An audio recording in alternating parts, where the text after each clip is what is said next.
प्रतापगढ़ के राजा अमर सिंह को कोई संतान नहीं थी। वो हमेशा इस बात को लेकर चिंतित रहते थे कि उनके बाद राज्य का उत्तराधिकारी कौन होगा। संतान की चाह में उनकी माता उनका दूसरा विवाह करवा देती है। राजा के दूसरा विवाह करने से बड़ी रानी को दुख पहुंचता है। वो छोटी रानी से ईर्ष्या करने लगती है। ऐसे ही 1 साल बीत जाता है। एक दिन दरबार में एक दासी खुशी से दौड़ते हुए आती है। महाराज की जय हो, महाराज की जय हो। आप पिता बन गए महाराज। राज्य का नया उत्तराधिकारी आ गया है। राजा बहुत खुश होते हैं और अपनी माला उतार कर उसे पुरस्कार के रूप में देते हैं। मंत्री जी, पूरे राज्य में मिठाइयाँ बंटवाई जाए, चारों ओर घी के दिए जलाए जाए। राजकुमार के जन्म के उपलक्ष्य में बहुत बड़ा समारोह होना चाहिए, जिसमें सारी प्रजा को आमंत्रित किया जाए। जी महाराज, ऐसा ही होगा। इधर राजा प्रसन्न होकर बड़े समारोह के आयोजन में जुट जाते हैं और उधर बड़ी रानी के मन में छोटी रानी के संतान के प्रति ईर्ष्या उत्पन्न हो जाती है। वो अपने कक्ष में अकेली बैठी सोच रही होती है। पहले महाराज ने दूसरा विवाह किया और उसके बाद मुझे छोड़कर महाराज सिर्फ छोटी रानी से प्रेम करने लगे। इस महल में मेरी सिर्फ उपेक्षा हो रही है। अब तो राजकुमार का जन्म भी हो गया। अब रानी माँ का दर्जा भी छोटी रानी को ही प्राप्त होगा। वो तो राजमाता बन जाएगी और मेरा क्या?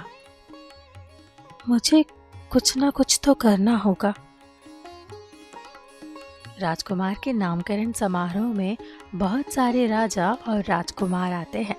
बहुत बड़ा आयोजन होता है। दरबार में ज्योतिषराज कुमार की कुंडली बना रहे होते हैं। ज्योतिषी जी, राजकुमार की कुंडली क्या कह रही है? महाराज, राजकुमार की कुंडली बहुत अच्छी है। आप इनका नाम राजवीर रखिए। ये बड़े होकर बहुत योग्य शासक बनेंगे। लेकिन क्या? क्षमा चाहता हूँ महाराज, राजकुमार की कुंडली बता रही है कि इनका 10वां साल घातक होगा। बहुत सावधानी से इनका लालन पालन होना चाहिए महाराज। हम अभी से ही राजकुमार का ख्याल रखेंगे और उनकी सारी शिक्षा, दीक्षा और संस्कार महल के अंदर ही होंगे। ज्योतिष की बातों को ध्यान में रखकर राजा राजवीर को कहीं बाहर नहीं जाने देते हैं। राजवीर जब थोड़े बड़े होते हैं तो मंत्री, राजवीर अब 5 साल के हो गए हैं। उनके लिए शिक्षा दीक्षा की व्यवस्था राजमहल के अंदर ही कर दी जाए। जी महाराज, अवश्य। राजकुमार राजवीर घुड़सवारी, तलवारबाजी जैसी कलाबाजी महल के अंदर ही हासिल करने लगते हैं। बड़ी रानी की ईर्ष्या दिन ब दिन बढ़ती जाती है और वो राजकुमार को जान से मारने का मौका ढूंढती रहती है, लेकिन वो अपनी ईर्ष्या किसी के सामने प्रकट नहीं करती। सबके सामने वो राजवीर को बहुत लाड़ प्यार करती। इस तरह 9 साल बीत जाते हैं और बड़ी रानी को ऐसा कोई मौका नहीं मिल पाता कि वो राजवीर को कोई नुकसान पहुंचा सके। एक बार बड़ी रानी के मायके में शादी होती है और वो वहां जाती है। मायके में उसकी मुलाकात एक जादूगर से होती है जो काला जादू करने में माहिर था। आपको मैं बड़ा जादूगर तब मानूं जब आप मेरा एक काम करवा दो। आपको भी मैं बड़ी रानी तब मानूं जब आप मुझे मेरे काम की मुंह मांगी कीमत दो। कीमत तो मैं मुंह मांगी ही दूंगी, लेकिन तुम्हें इस बात को राज रखना होगा कि तुमने मेरे लिए क्या काम किया है। आप बेफिक्र रहिए महारानी, किसी को कानो कान खबर नहीं होगी। आप अपना काम बताइए। बड़ी रानी जादूगर से अपनी मंशा जाहिर करती है। वो राजवीर को अपने रास्ते से हटाना चाहती है। जादूगर बड़ी रानी को एक छोटे से काले संदूक में बंद करके कोई सामान देता हुआ कहता है। बड़ी रानी, समझ लीजिए आपका काम हो गया। बस जैसे मैंने बताया है वैसे ही आपको करना है। अब देखती हूँ राजवीर को कौन बचाता है।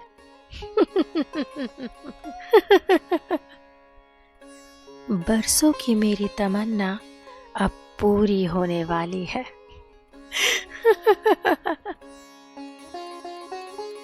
बड़ी रानी राजमहल लौट आती है। एक दिन राजा राज्य के काम से दूसरे राज्य गए होते हैं और छोटी रानी की तबीयत थोड़ी खराब होती है। राजकुमार राजवीर की देखभाल की जिम्मेदारी बड़ी रानी पर आ जाती है।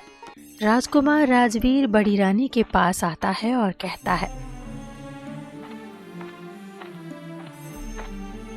बड़ी माँ, मुझे बहुत भूख लगी है। हाँ बेटे, मैंने तुम्हारे लिए बहुत सारे पकवान बनाए हैं। आओ, मैं अपने हाथों से तुम्हें खिला दूं। बड़ी रानी प्यार से राजवीर को अपने पास बैठाती है और उसे अपने हाथों से खाना खिलाने लगती है। बड़ी माँ, भोजन बहुत स्वादिष्ट है। इतने स्वादिष्ट भोजन से मेरी भूख और बढ़ गई है। मेरे प्यारे राजकुमार, सब तुम्हारे लिए ही है।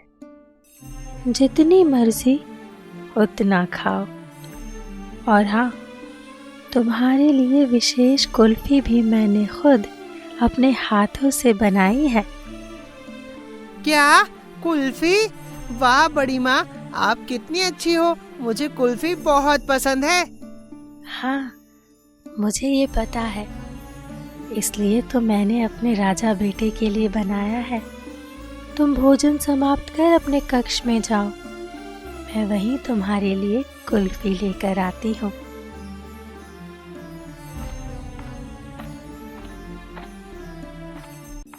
राजकुमार भोजन समाप्त करके अपने कक्ष में चला जाता है। बड़ी रानी एक तस्तरी में ढककर कुल्फी लेकर आती है। मुझे कुल्फी भी अपने हाथों से खिलाओगी ना बड़ी माँ? ये कुल्फी तो मेरा राजा बेटा अपने हाथ से खाएगा, क्योंकि बड़ी माँ को भी बहुत सारे काम निपटाने हैं। ठीक है बड़ी माँ। बड़ी रानी राजवीर को कुल्फी देकर कक्ष से बाहर निकलते हुए पर्दे की ओट के पास खड़ी हो जाती है और राजवीर को कुल्फी खाते हुए देखने लगती है। वाह, कितनी स्वादिष्ट कुल्फी है। मजा आ गया। बड़ी माँ से कहूँगा कि वे रोज मुझे ऐसे ही कुल्फी खिलाएं। इतना कहते कहते राजवीर का बदन कांपने लगता है। बड़ी माँ, माँ, मुझे कुछ हो रहा है। माँ, मुझे बहुत जोर की ठंड लग रही है। मुझे बहुत जोर की ठंड लग रही है माँ। ओ माँ। ऐसा कहते हुए राजवीर गिर जाता है और धीरे धीरे उसका पूरा बदन बर्फ बन जाता है। ये सब देखकर बड़ी रानी चुपके से कक्ष के बाहर चली जाती है। आवाज सुनकर एक दासी कक्ष में आती है और राजकुमार को बर्फ में तब्दील होते देख चिल्लाने लगती है। पूरे महल में कोहराम मच जाता है कि राजकुमार बर्फ के बन गए हैं। बीमार छोटी रानी भी उठकर आती है और दहाड़े मार मार कर रोने लगती है। राजवैद्य आते हैं और राजकुमार के कमरे को चारों तरफ से बंद करवा देते हैं और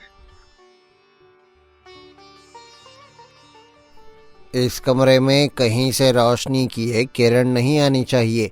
ये कमरा बिल्कुल ठंडा रहना चाहिए ताकि राजकुमार के शरीर को सही सलामत रखा जा सके।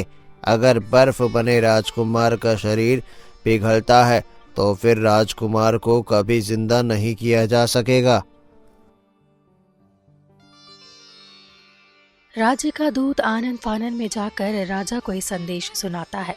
राजा भागे भागे अपने राज्य लौटे आते हैं।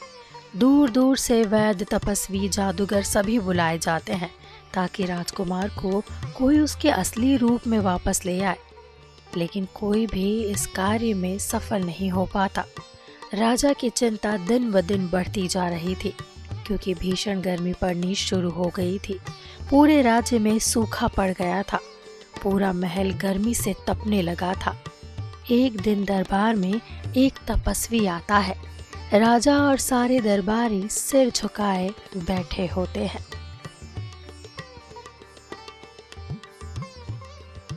राजन, पूरे दरबार में ऐसा सन्नाटा छाया है जैसे किसी की मृत्यु पर शोक मनाया जा रहा हो। क्या हुआ राजन, आप लोग इतने खामोश क्यों हैं? हे तपस्वी, हे मुनि, हमारे राजकुमार को बचा लीजिए, राजकुमार को बचा लीजिए। क्या हुआ राजन, मुझे पूरी बात बताइए। तब राजा तपस्वी को सारी बातें बताता है। ये सुनकर तपस्वी कुछ देर के लिए मौन हो जाता है, फिर ध्यान मुद्रा में बैठ जाता है। कुछ देर यूं ही बैठे रहने के बाद अपनी आंखें खोलता है और राजकुमार पर बहुत भयंकर काला जादू किया गया है। उसे समाप्त करने के लिए मुझे 3 दिनों तक राजकुमार के कक्ष में तपस्या करनी होगी। राजा तपस्वी को राजकुमार के कक्ष में ले जाता है। तपस्वी राजकुमार के पास बैठकर आंखें बंद कर ध्यान मग्न हो जाते हैं। बड़ी रानी कांपते हुए अपने कक्ष से बाहर निकलती है और चिल्लाते हुए कहती है, मुझे बचा लो, मुझे बचा लो, मुझे बचा लो, मुझे बचा लो, मुझे बचा लो। और भागती हुई राजकुमार के कक्ष में जाती है। वहां जाकर तपस्वी के चरणों पर गिर जाती है। हे तपस्वी, मैं अपना अपराध स्वीकार करती हूँ। आप मुझे बचा लो। मेरा शरीर ठंडा हो रहा है। मैं बर्फ में बदलती जा रही हूँ। मुझे बचा लो, मुझे बचा लो।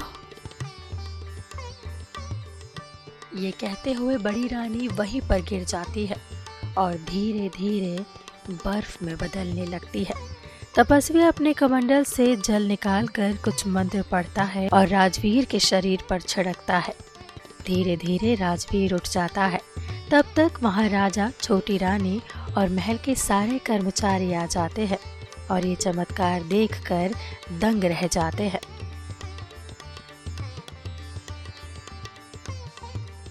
पिताजी, पिताजी, आप सब लोग मेरे कक्ष में क्या कर रहे हैं? क्या हुआ है मुझे? राजा और छोटी रानी राजवीर को गले से लगाते हैं और प्यार करते हैं। तपस्वी, ये क्या हुआ? अब बड़ी रानी बर्फ में तब्दील कैसे हो गई? हे भगवान, मेरे राजमहल पर ये किसका साया है? राजन, आपके राजमहल पर किसी और का नहीं बल्कि बड़ी रानी का साया है। बड़ी रानी ने ही राजकुमार के ऊपर काला जादू करवाया था, इसीलिए उन्हें इसकी सजा भी मिल गई। लेकिन बड़ी रानी तो राजवीर से प्यार करती थी। वो प्यार नहीं, सिर्फ दिखावा था। दिन पर दिन उनकी ईर्ष्या बढ़ती जा रही थी। लेकिन राजन, अब आप चिंता ना करें। राजवीर पर आया संकट टल गया है। अब कोई इसका बाल भी बांका नहीं कर सकता। हे तपस्वी, ये सब आपकी वजह से संभव हुआ है। मैं किस तरह आपका धन्यवाद करूं, ये मेरी समझ में नहीं आ रहा। राजन, आपको कुछ करने की जरूरत नहीं है। बस आप प्रजा के कल्याण के लिए काम करते रहे। मेरा आशीर्वाद सदा आपके साथ है।